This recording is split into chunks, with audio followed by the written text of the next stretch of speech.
et oui, nous sommes de retour. Rosny, à toi la parole. Alors, salut, là je vais te poser quelques questions.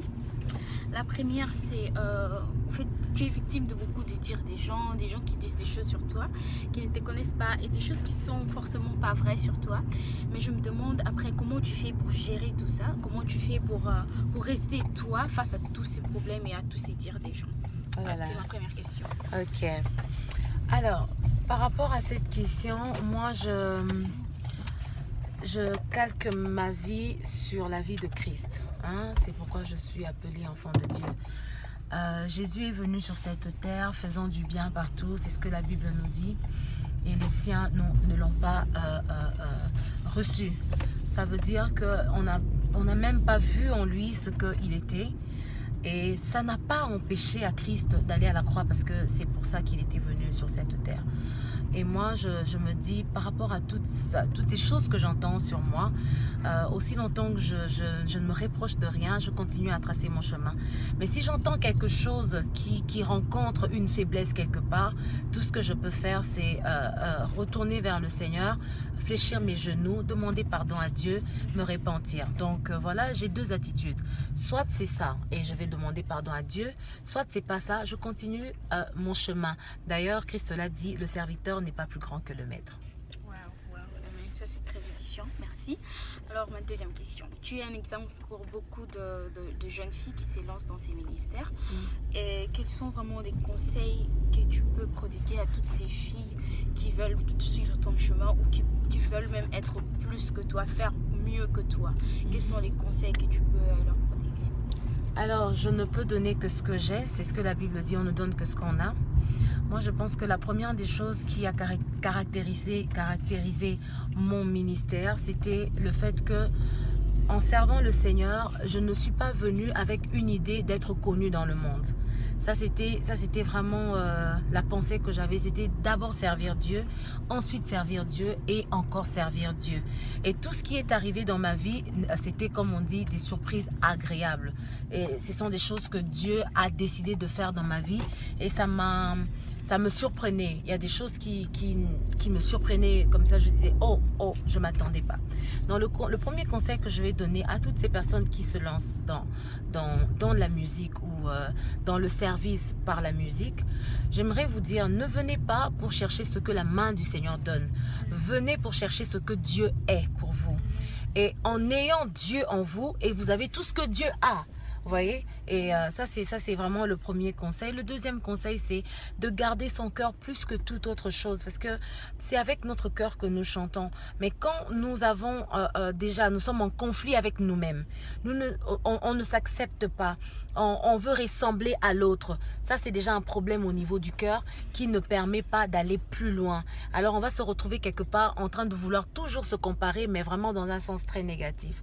Ça, ce sont les deux choses qui m'ont caractérisé dans mon ministère. Et ensuite, ce que la Bible nous demande, toujours l'humilité.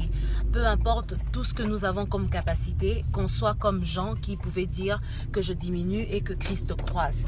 Donc ça, c'est vraiment des conseils que je peux donner. Il y en a plein. On peut faire passer toute notre émission en train de parler de ce qu'il faut éviter, de ce qu'il faut faire.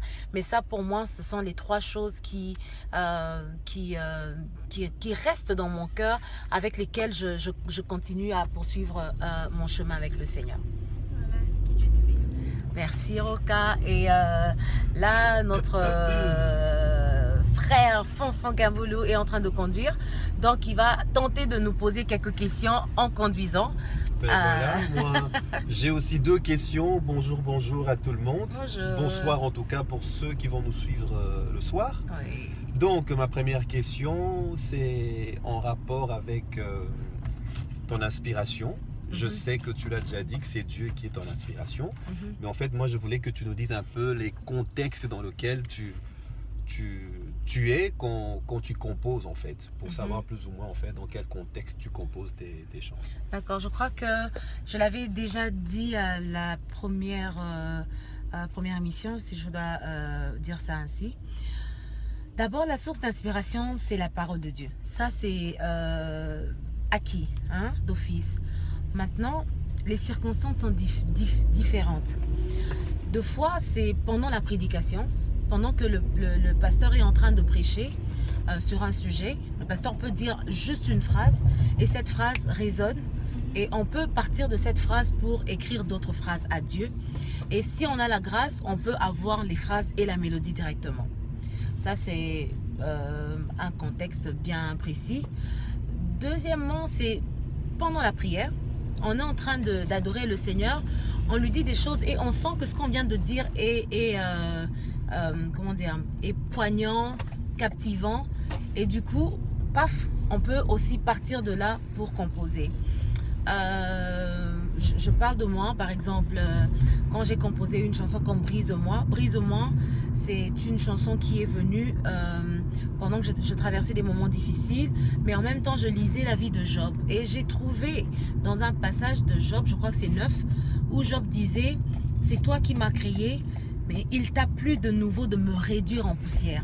Et c'est cette phrase-là qui a été pour moi le commencement de la chanson Brise-moi. Donc, c'était ma situation en ce moment-là qui avait rencontré la parole de Dieu et qui m'avait premièrement réconforté. Vous voyez, donc il y a beaucoup de circonstances qui nous permettent de composer. Ok, merci beaucoup. Et ma deuxième et dernière question, en fait, je voulais savoir un peu comment est-ce que tu prépares tes moments avant d'aller par exemple à une prestation ou à un moment d'adoration pour conduire. Comment est-ce que tu te prépares? Comment est-ce que ça se passe? Une semaine à l'avance, un mois à l'avance ou quelques heures, quelques jours? Voilà. Voilà, donc la préparation est continuelle, si je dois le dire ainsi. Quand on a commencé à servir le Seigneur, avant de faire une activité, on prenait des temps de jeûne, 3 jours de jeûne, parce qu'on a une activité. Mais au fur et à mesure, on avance avec le Seigneur, on comprend que notre temps de préparation, c'est tous les jours. C'est tous les jours. Même quand on a une activité ou on n'a pas d'activité, on se prépare toujours. Et qu'est-ce que je voulais dire par là? Vous savez, Christ, quand les disciples sont allés chasser des démons dans cet enfant, le petit enfant, ils n'ont pas pu chasser des démons. Et Christ est venu, il dit, ces genres de démons ne sortent que par le jeûne et par la prière. La question, c'était de savoir à quel moment Christ avait jeûné, à quel moment Christ avait peut-être prié selon les disciples, mais c'était au fait sa vie. C'est pourquoi la Bible nous dit prier sans cesse.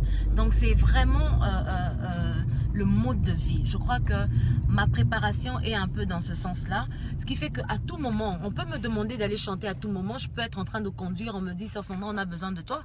Si je dois attendre seulement un temps de jeûne et prière, ça veut dire que je ne peux pas aller chanter. Donc si je dois aussi conseiller les chantres, c'est ayez un temps, en fait, vos temps de prière doivent être votre mode de vie pour qu'à tout moment, nous allons nous retrouver devant le chant du Seigneur et on travaille. Amen. Merci beaucoup.